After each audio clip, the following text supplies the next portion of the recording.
All right, so day 2, right? And today it's gonna be a very simple day as well. We're basically gonna be introduced to the strategy. We're not gonna learn the strategy yet. I'm just gonna give you guys the basic principles. Yesterday at the end of the class, I mentioned what the basic concepts of the strategy actually are, but today we're gonna actually take a look at them on the charts so you guys can see. So today is just going to be a small intro to it, basically explain everything we actually look at on the charts and what the things on the charts are called and what you're going to be looking for when you're trading the strategy. So I hope everybody downloaded TradingView last night after that call we had. But this is where we're going to be charting. This is where we're going to be entering and exiting our trades. And there's a lot of key parts of our chart, right? So if you just look at this chart from a broad perspective, you see a couple things, right? We see something down here, we see something here, we see these lines, and then we see like these other lines right here, and we see like drawings on the charts. So all these things are going to be part of our trading strategy, and we're going to kind of break them down today. We're not going to go in depth and explain how it necessarily works, but this is more so when you guys join VC in the morning. A lot of you guys joined today in the morning, like 6:30, 7:30, and you guys were kind of just hearing us trade, the people that already knew how to trade the strategy.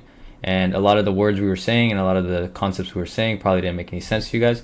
So we're going to give you a small intro to it. So first things first, you'll see something on the chart right here, right? It's these little lines. And what these little lines are called are candlesticks. There's 4 points of a candlestick. There's a wick low, wick high, candle close, and candle open. We're going to go more in depth on that when we have our price action video, which will be tomorrow. The price action video was actually going to be today, but I switched it over to just a little introduction of the strategy before we actually dive into it. So while you guys are learning it, you guys can also see how the other stuff kind of correlate with each other. So today's going to be a small introduction to it, but yeah. So these things are called candlesticks, and this is what we're kind of seeing on the chart, right? So this is going to be the main thing we look at when we're actually looking at trading price action and seeing where price is moving and going. So this is going to be the core thing in the strategy, actually looking at these candles and seeing where they open and close. And we're going to learn how to identify whether that means, a buy signal, sell signal, whatever it may be, if we're chopping, consolidating, things of that nature. So second thing we have on our chart here are our supply demand levels, right? These red and white lines are our supply and demand levels, support and resistance, whatever you want to call it. It's all the same thing. Basically key areas where buyers or sellers are stepping in, and either high sell orders are set there or high buy orders are set there, depending if it's a support or resistance level. And we actually use these in correlation with price action. And most of our entries will actually come from these supply and demand levels. So these supply and demand levels are going to be very important. And we actually gather these supply and demand levels from our bigger time frame pictures, starting at the 3 month, then to the 1 month, then to the weekly, then to the daily. And then once we get to the daily, these are our smaller levels. So all the red lines you see are our bigger time frame levels from the 3 month, 1 month, and weekly. All the white lines you see are our levels from the daily, 4 hour, and 1 hour. And we basically rechart every weekend. Yesterday, after our class did end, we did rechart. Some of you guys saw us do that. But we basically do that every weekend. We rechart, make sure our levels are set and good.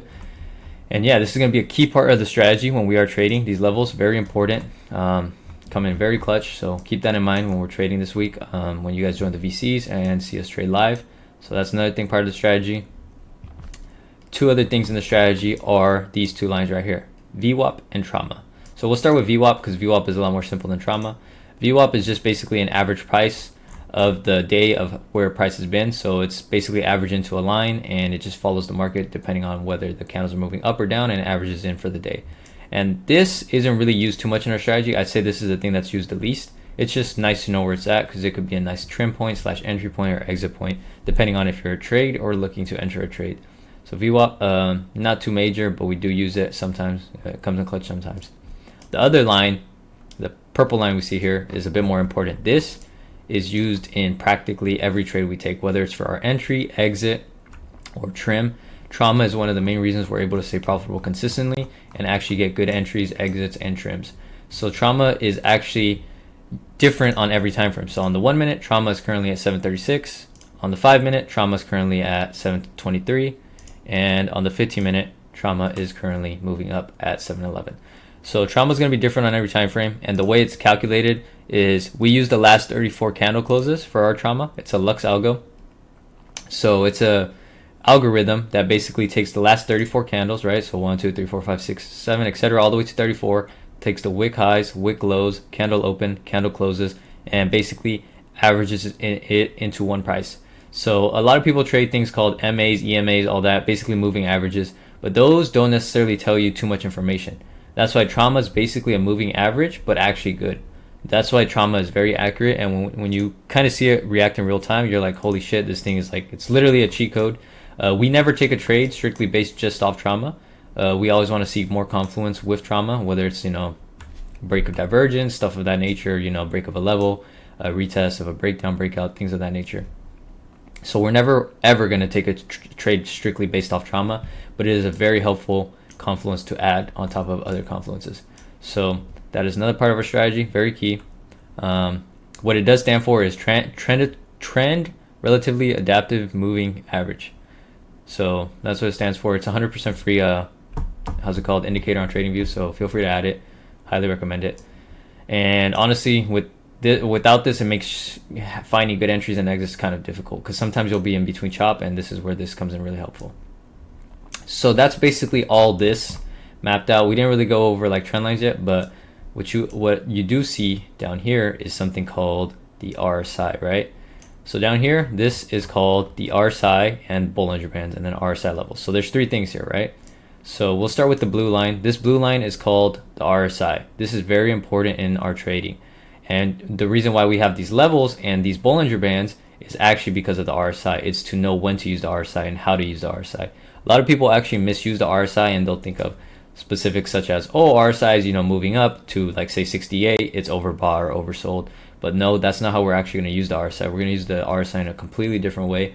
And that's one reason why this strategy is actually really good, is because a lot of people misuse the RSI. There's specific ways to use it that are actually beneficial, and that's the main ways we use it. We'll use RSI levels, RSI divergences, and resets and breaks of median. So these lines are our RSI levels. Yesterday, you guys may have seen me chart it. We basically get these RSI levels. For the 1 minute, we use the 1 minute time frame. For the 5 minute, we use the 15-minute time frame, because the RSI is a delayed indicator. So we use the 15 for the 5, and then for the 15, we use the 4-hour. 15 for the 5. For the 5, we use the 15, yeah. So this is a delayed indicator, the RSI, because it does not react until the candles start closing. Before a candle closes, the RSI could move down very steadily or up very steadily, and you wouldn't be able to tell after the fact, because the candle ended up closing bullish or bearish depending on the situation. So that's why we want to be careful and use appropriate time frames there. And then second thing we have down here is the Bollinger Bands. So the Bollinger Bands is going to be this bottom line, this squiggly line you see here, this top squiggly line you see here, and then we have this middle squiggly line. So the middle line is going to be median. In shorthands, anything above median means buyers are in control. Buyers are in control. Anything below median is sellers are in control. And this is very important to note, because when you get your breaks of median, you usually get your reversals or your potential breakouts or breakdowns. So this is a key way we trade, using the RSI with median. And then the Bollinger Bands. Thank you.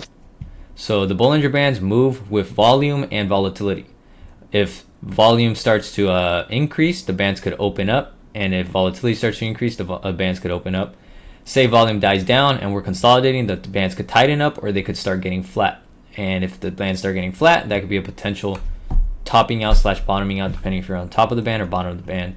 And then if they're opening up, if you're at the bottom of the band, that doesn't mean that it's time for a reversal. That means there's more room down, and you want to wait for the RSI to curl back inside the band and start flattening out to see that buyers are actually indeed stepping in. So this helps us get prevented from getting caught in fake outs and potential top ticks, bottom ticks, things of that nature. And you may ask, how would you enter a trade if the RSI becomes overextended and outside the band, right? And that's when the RSI levels could come in very handy. And if you ever get overextended, you might have an RSI level such as here, another example such as here, another example such as here, where you could technically bottom tick, top tick, so get really good entries at top or bottom of ranges. And it is really helpful to have these RSI levels charted. Even in between, they are very helpful, because sometimes price will reverse at a random spot and you'd be like, what, I didn't see that coming. But if you would have looked at your RSI levels, you could see there was a key spot where buyers or sellers had been stepping in. So that's the Bollinger Bands and median and RSI levels, kind of explained very briefly. And by the way, RSI stands for Relative Strength Index. So keep that in mind. This is basically the buyers and sellers, whether, you know, there's more buyers or sellers, and they're kind of just fighting all day, because that's what moves the market. So that's why this is very important to keep in mind, right?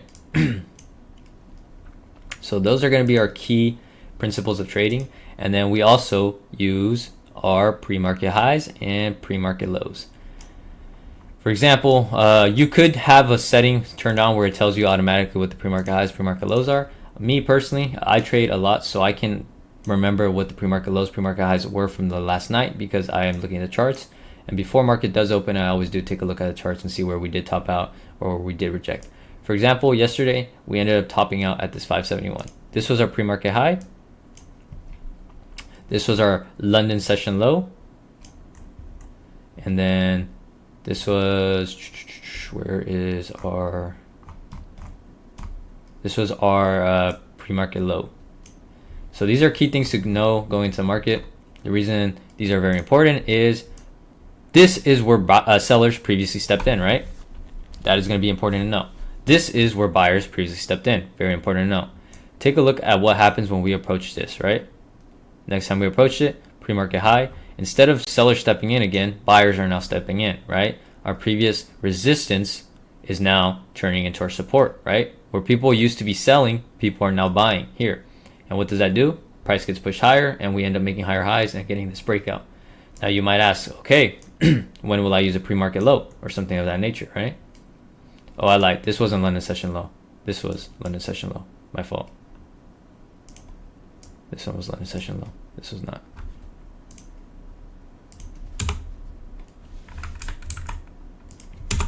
So this was our London session low, right? Look at these lows at 456. When we came down to our London low during New York session, this is where buyers were previously stepping in, and guess what? Buyers once again stepped in, right? Say instead of buyers stepping in and price fully reversing off our London session low, sellers would have stepped in. What that would have actually indicated is now sellers are in control, and next time we come back to that London session low, it more than likely is going to turn to our resistance, and we'll see more downside, right? So these are very key points to identify before market does open. You always want to know your pre-market lows, your pre-market highs. So this is something we do use when we are trading, and this kind of correlates with price action as well, levels, and you guys will learn as time goes how everything kind of falls into place, and you use everything together in Confluence, and that's how you get your A+ setups and your really good setups, and that's how you're able to find your really good setups. Another thing we do use for trading is things such as trend lines, patterns, things of that nature. Those in reality, at the end of the day, all they really are is price action. The technical analysis / names of these patterns is more so just a visual representation. For example, this right here, right? We get a move up and we start consolidating, right? And when we're consolidating, we fail to break these lows, right? But we also fail to break these highs. But the thing is, once you do end up breaking those highs, what ends up happening is you get your breakout. This trend line helps you visualize the actual candlesticks and the price action here, right? Because you're not trading a break of this squiggly line, you're trading the breakout of this consolidation in this range. And then once that does break, you get your continuation to the upside. Same thing when you're trading double top or double bottom, inverse head and shoulder, things of these natures, right? For example, let's find a good example here. Right here, right? So this is technically a double bottom, right? Just because price came down here, we're not instantly going to go long. We're going to wait for some confluence, right? We're going to wait for price to start consolidating, for the RSI to start flattening out, things of that nature, right? We're not going to be robotic and instantly go long the second we touch that point. And this is where using everything inside the strategy together comes into handy, right? Because if you would have came over to your RSI at this time, you would have seen that our 5, 15 were indeed trying to bottom out during this time inside the band, right? We come over to RSI on the 5-minute, you would see that we were indeed trying to bottom out. And then we created this little divergence, and then we broke the RSI level on top of this double bottom, that pre-market low, and then boom, we got our move to the upside. So we're not trading patterns, so to speak, right? It's just things that help you remember like these things that happen inside the market, because you're not trading the retest of this. You're trading like the confluence you saw here. You're not just going long because it's the previous point where we bounced off. Like we talked about yesterday, past results don't guarantee future results, right? Just because we previously got bought up here doesn't mean we're gonna 100% get bought up here. We want more confluence in order to confirm our thesis that buyers will step in there. And then our RSI was bottomed out. We break this RSI level, band's curling in, starts flattening out, and then we get our full reversal and then end up breaking these highs. So these are the main things that we are going to use inside the strategy.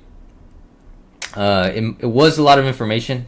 I don't expect you guys to understand everything I just explained. This is more so getting familiar with what's on my screen. So when you guys do hop on the charts and take a look at my screen, you guys kind of understand what I'm looking at. So next time I say the RSI is bottoming out or something of that nature, or, you know, we're breaking this level, you're not like, what the hell is bro talking about? I have no idea. I'm so lost. So now you guys have somewhat of an idea of what I'm actually looking at when I'm looking at the charts and opening the charts. And this is basically the same concept for anything we're ever going to trade. Gold, we take a look at gold, same exact strategy, right? We have our levels, we have our RSI with our Bollinger Bands, we have TRAMA, we have VWAP, same thing, pre-market lows, pre-market highs, right?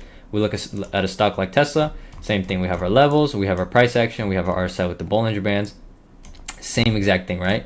And when you're charting stocks, now you can trade options with the strategy, same thing, you know? You're going to look for your bottoms to enter calls, look for your tops to enter puts, and same thing for futures, stocks, crypto, same thing for Bitcoin, right? You want to trade Bitcoin, we have our RSI with Bollinger Bands, we have TRAMA, VWAP. Oh no, this is a MicroStrategy. Oops, where's Bitcoin?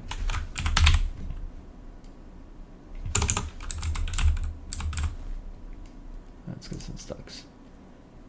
Okay, so say we want to trade Bitcoin.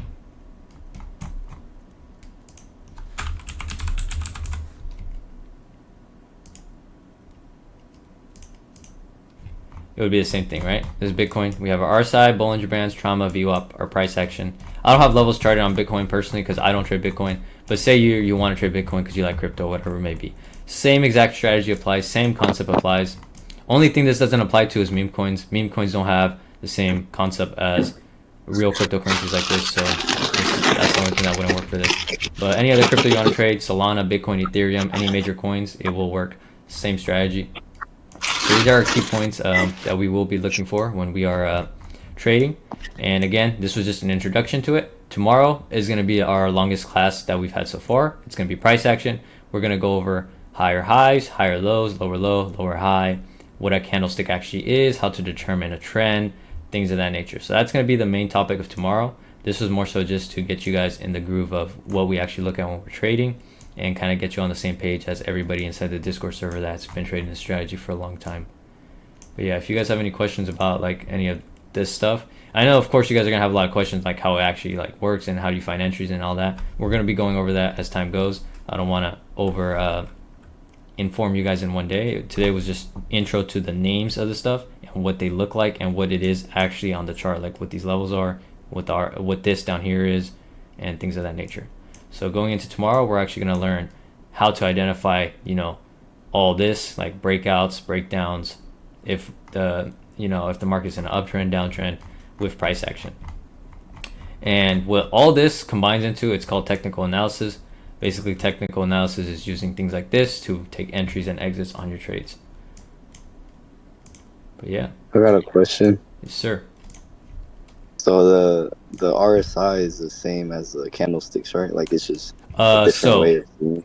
Technically, they're different. The RSI correlates to the price action, right? They're not the same, but it correlates to the price action. Most of the time, if the RSI is going up, price will also be going down. And most of the time when the RSI is going down, price will be going down. Because remember, it's the relative strength index. It's measured by sellers and buyers. It won't necessarily be identical, but the overall trend will be the same. If buyers are stepping in, RSI will be moving up, and if sellers are stepping in, it will be moving down. So we use this in correlation, and that's when we actually find things called divergences. So that's another thing that we use down here on the RSI divergences, right? Take a look, for example, here. Look at price here. Look at our RSI. You know, we're making a divergence here. We double bottom, and then we get our move to the upside. How's it called? We have many kinds of divergences. That's going to be a whole nother topic we have as well. Like we had this bottom divergence here, and then we ended up bouncing off that. But there's many kinds of divergences. This is another thing we do use in the RSI. this is going to be a whole topic in itself as well. Another topic in itself of the RSI is also going to be resets. Basically, when the RSI tops out and bottoms out, and if it's a bullish reset or bearish reset with the price that was collected within that time frame. For example, this was the previous time we bottomed out. Price was at 4,000. Next time we top out, price is at 4,060, right? Price went up 60 points. Now let's look at the next time we were bottomed out, right here, right? Next time we're bottomed out, price is at 4,057. From this bottoming out, topping out to bottoming out, we are up almost 55 points, and the RSI is now reset, giving us more room up for more potential upside, right? So now, next time we top out, up here, price is actually higher by another 46 points or 36 points. So these two were just bullish resets, right? And you want to know when you're having bullish resets because you never want to fight the trend and you want to play the trend. So when you see bullish resets, you just want to play the bullish resets and play the trend until you get a reversal, until you start breaking key lows, things of that nature. So trend is your friend, and the RSI helps identify that. Price action helps you identify that, and you're going to use both in confluence to take your entries and exits. And again, we'll go over that in the following days and how to actually find your exits, entries, and actual trades. But again, today was just an introduction to the basics of it. Do you guys have any questions about any of the I guess entry points or things we use to actually look for trades, setups, things of that nature?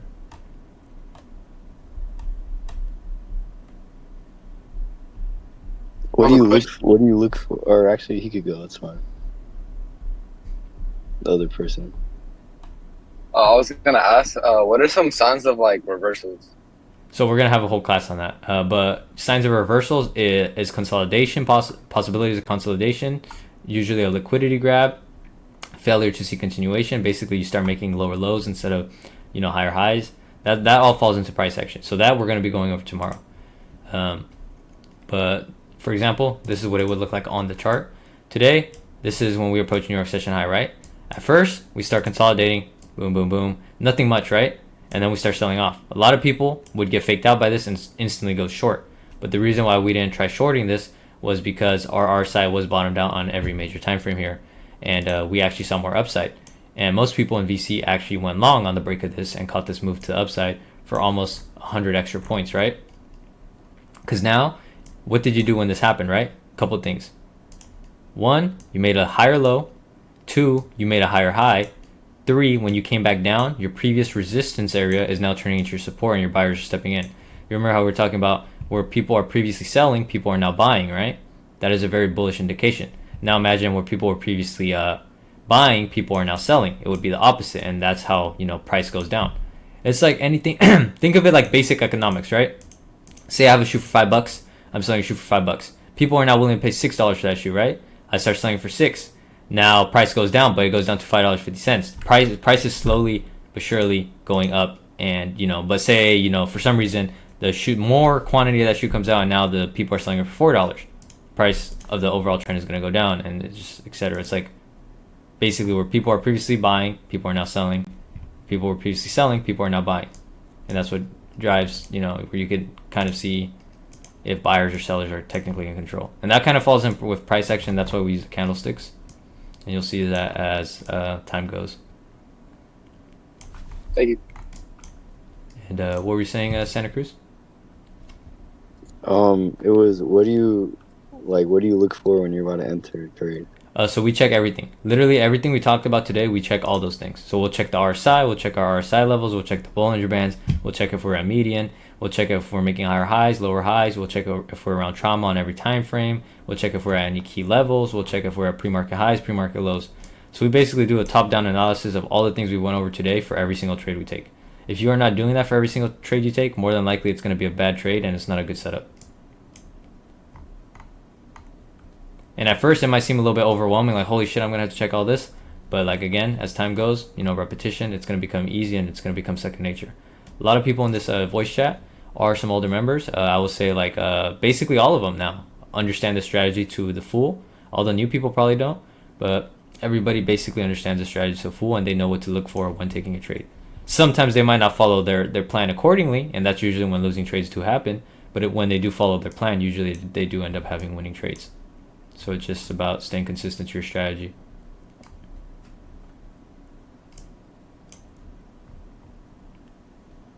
Any more questions about anything?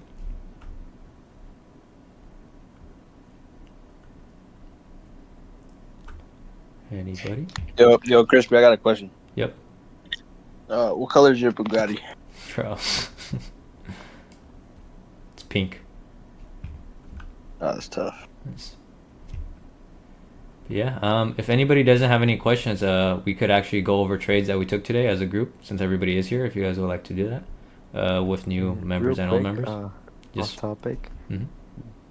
But how did you get your? I mean, it's not off topic, but how did you get your 644 level on Nasdaq? So, if you were here in VC earlier, I didn't have this level as of yesterday. This level got added after that London session low held, and the that was a 5. That was the other one. Yeah. That was down there. This 644, I'm not sure where it came from. It was somewhere in. I have one at 630. This one was on our hourly. If you watch the video tomorrow, the video I posted yesterday, you could see when I charted it. I don't remember the exact point, but it was probably this. Just from the hourly chart, I could see, look, wick low, right?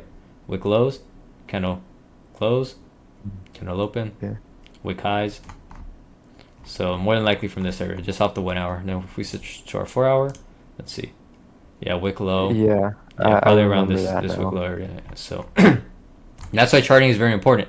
Because if you would have had that level charted right, you would have known that when we did approach there near open, that this is definitely a trim area / possible TP, and that's where we actually ended up fully reversing. Notice one thing, right? Never once closed above. Not once. That level was pitch perfect. And then fully reversed off that. And guess what?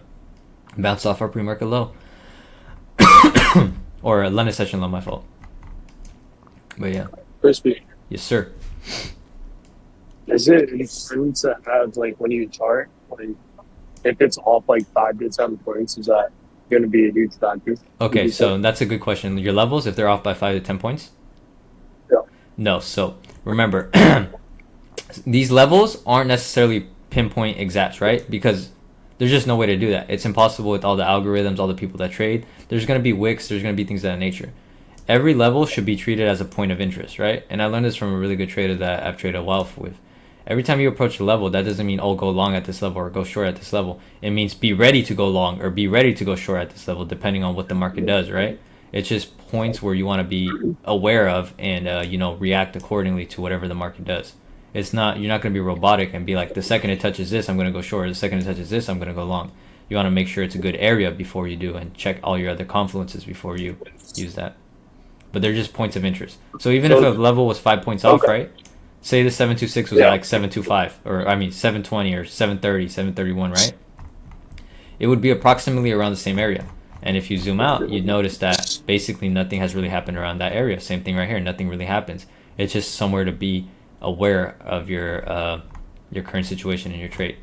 You want to know what's currently happening around that area, as it could be an important area where major seller step in or major buyer step in, depending on the trend. So we kind of use it like as an alert, kind of. Yeah, things of that nature. It's just basically previous data. These lines are just previous data that we have charted out that helps us see it. Perfect. Thank you. Any more questions before we go over some trades that we took today?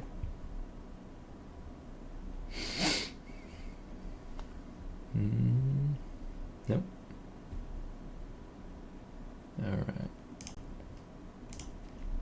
All right. Well, that basically wraps up the introduction to the strategy.